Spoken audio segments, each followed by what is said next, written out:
The debate on the second reading of the budget commenced on Tuesday. SJB MP Dr. Harsha de Silva started the debate on behalf of the opposition. President Ranil Wickremesinghe was also present in Parliament.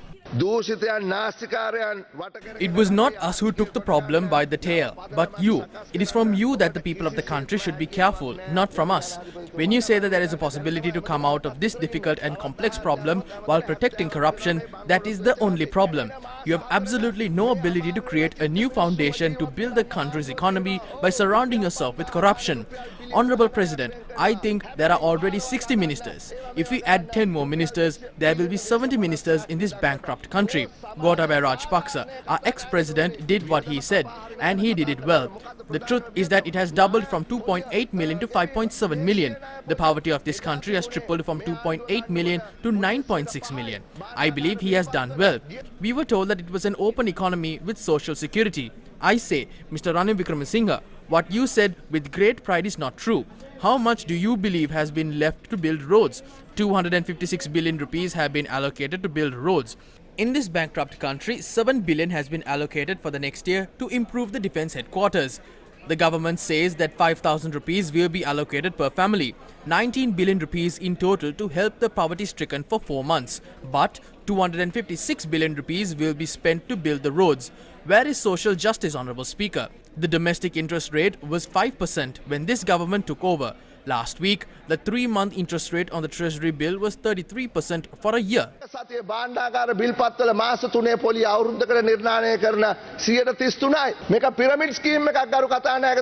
You cannot run a country paying 33% interest on a 3-month Treasury bill. It cannot be sustained. The President has not spoken a single word regarding the domestic debt. Will it be restructured and what will be done? The budget proves that to you. Mr. President, you cannot implement a correct policy.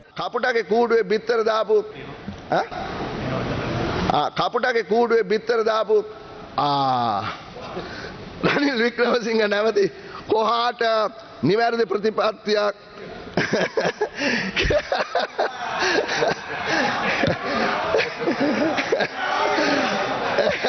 ක්‍රියාත්මක කරන්න බැරි ඔබතුමා ඔය වැටුන උගුලේ ඉඳලා බැරි බව මේ අයවැයෙන් ඔප්පු වෙනවා ගරු ජනාධිපතිතුමනි. They told me it's a good UNP budget.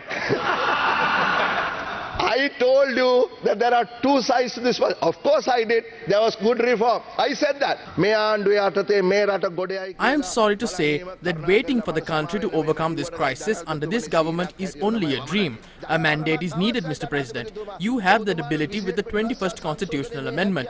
Parliamentary elections can be held in March without spending an additional penny. The Election Commission said there is money for the local government election because 10 billion was given, so why can't the Parliament elections also be held on the same day? We say, let's get a new parliament and a new government and give that right to the people. Mr. President, you have the ability to do so.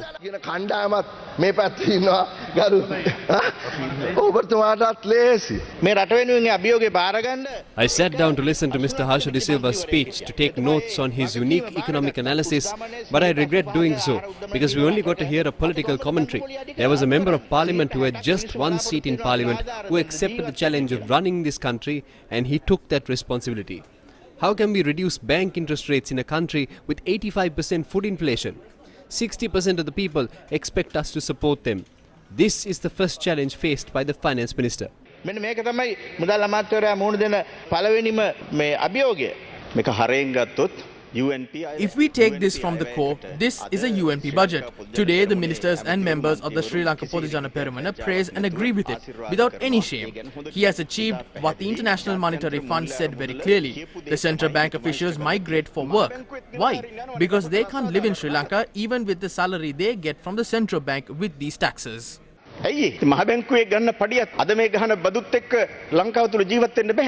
මේ රටේ ආර්ථිකය කඩාවැටෙන Ajit Niwal Cabral is a person who basically caused great destruction to collapse the economy of this country. Also, PB Jayasundara was introduced as the economic killer of the government.